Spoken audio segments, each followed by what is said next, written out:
In this video, I'll show you how to go from this to this.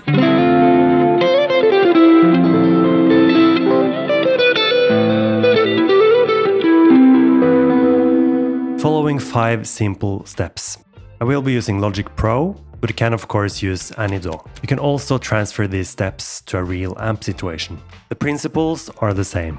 So, assuming you have already recorded a good DI guitar sound, we start with an amp simulator plugin.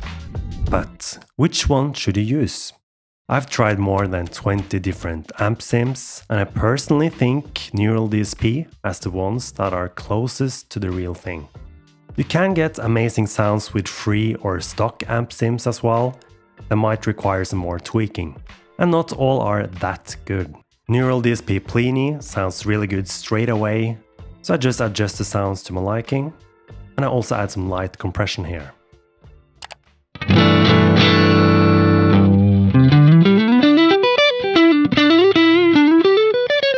Step 2. EQ. I add a low cut to take away low rumble you don't really need.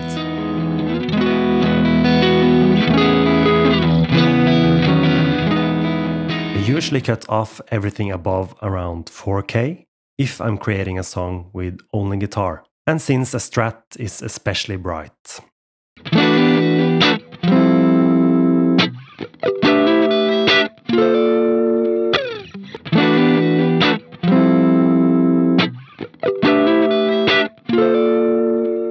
But sometimes you want that sparkle in the high end, and if so, you can boost the highs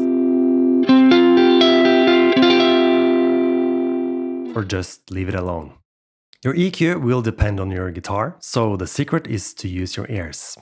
If it sounds smutty, take away some frequencies around 300 Hz.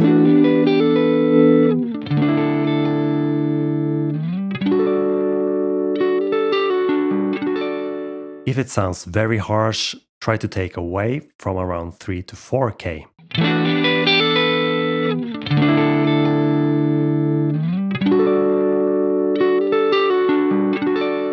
Too many amp sims have a really harsh sound for some reason, and it sounds absolutely horrible. You can hear this digital harshness around 3 to 4K, as I just mentioned. Step 3. If you didn't add compressors in the recording chain or in the amp sim plugin, then now is a good time. Compression is a big topic in itself, so I'm not going into details. However, if you want to control the high audio peaks, use a shorter attack. If you want a more even sound, use a slower attack. You can use a fast and slow compressor at the same time to get the benefits of both. This is called serial compression. Another thing you can do is to add a multiband compressor. I like to create bands on around 300 and 3K. This is completely optional, but it can be useful to control a guitar sound that is too muddy or too harsh. Step 4. Width. If you want a wider sound, you can use a chorus. Even a little chorus can make the guitar sound way bigger.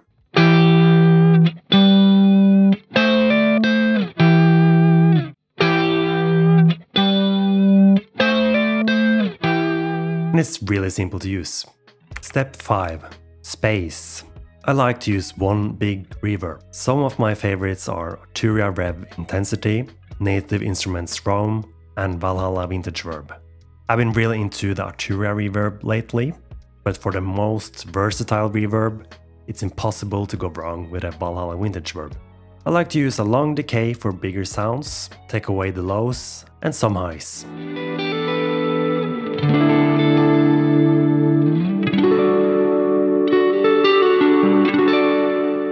For an even more spacious sound, you can also add a delay.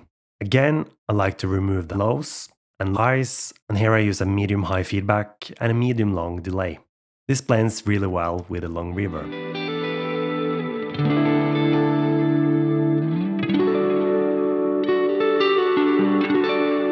If you follow the 5 steps I just shared with you, my promise is that you have everything you need for a professional guitar sound. To hear these steps in action, click on any of the videos on the screen. And since you made it this far, I have a bonus tip for you as a thank you. One of the best free reverb and delay plugins you can download is Valhalla Supermassive. I can't actually believe it's free. Enjoy!